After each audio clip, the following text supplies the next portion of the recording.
नमस्कार, मैं हूँ उत्तम दवे और रियल पार्टनर वीडियोज़ में आपका स्वागत है। आज हम लोग एक बहुत ही महत्वपूर्ण विषय पे बात करने जा रहे हैं। इससे पहले कि मैं आपको ये बताऊँ, अब से हमारी जो चर्चा रहेगी वो इस विषय पे चर्चा रहेगी कि जब आप कोई भी लड़का या लड़की देखने जाए तो कौन से सवाल आपको पूछने चाहिए। तो अब ये रियल पार्टनर्स मैरिज ब्यूरो में आज से लेके आने वाले जो वीडियोज़ है उसमें हर वीडियो में हम लोग एक सवाल की चर्चा करेंगे और समझने की कोशिश करेंगे कि वो सवाल जो है उसका मतलब क्या होता है और उसका जवाब पाने के बाद आप कौन से फैसले पर पहुंच सकते हैं। तो चलिए आज देखते हैं एक सवाल जो आपको अपने होने वाले पार्टनर को पूछना चाहिए या फिर जिस लड़का या लड़की को आप देखने जा रहे हैं उनसे आप ये सवाल पूछ सकते हैं। तो चलिए एक सवाल की चर्चा करते हैं कि सपोज़ एक लड़की है, वो लड़का देखने गई है और हम लोग इस बात का भी ध्यान रखेंगे कि कुछ ऐसे सवाल होते हैं जो लड़का लड़की को पूछता है, कुछ सवाल ऐसे होते हैं जो लड़कियां लड़कों को पूछती है। तो उस हिसाब से जिस पैटर्न का क्वेश्चन है उस हिसाब से हम समझ जाएंगे कि ये प्रश्न पुरुष द्वारा पूछा जा रहा है या औरत द्वारा पूछा जा रहा है। तो आज का जो प्रश्न है वो प्रश्न है कि where do you see us living 10 years from now. अगर हिंदी में कहा जाए तो ऐसा एक सवाल है कि भाई आज से 10 साल के बाद हम कहाँ रहेंगे, उसके बारे में आप बताइए।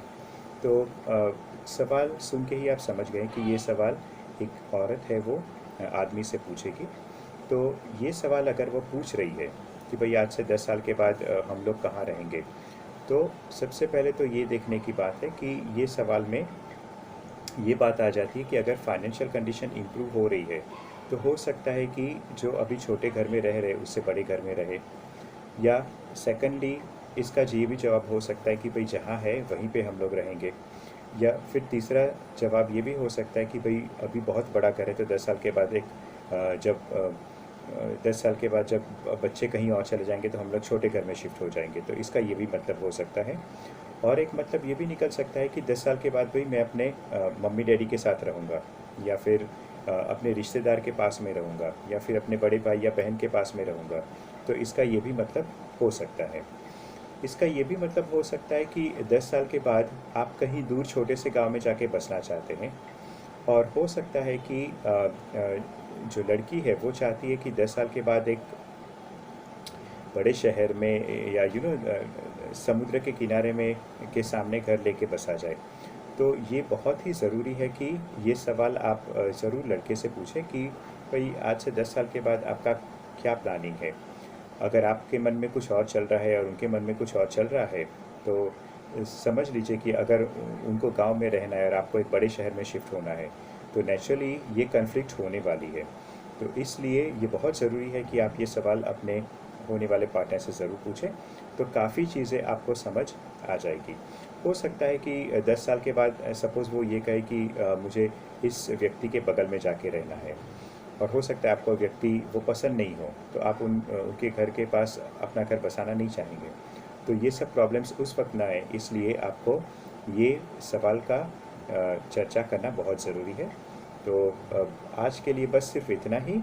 Real partners marriage bureau video देखने के लिए बहुत बहुत धन्यवाद। उम्मीद है कि आप already real partners marriage bureau में रजिस्टर्ड नहीं है। अगर आप रजिस्टर्ड है, आई एम सॉरी, उम्मीद है कि आप रियल पार्टनर्स मैरिज ब्यूरो में रजिस्टर्ड है। अगर नहीं है तो आप रजिस्ट्रेशन मेरे साथ करवा सकते हैं। अपनी जो डिटेल्स है वो मुझे 9920655464 पे आप भेज सकते हैं और उसके बाद मैं आपका फ्री रजिस्ट्रेशन कर दूंगा। आगे की जानकारी आपको रजिस्ट्रेशन के बाद बताई जाएगी। आज के लिए बस सिर्फ इतना ही। नमस्कार।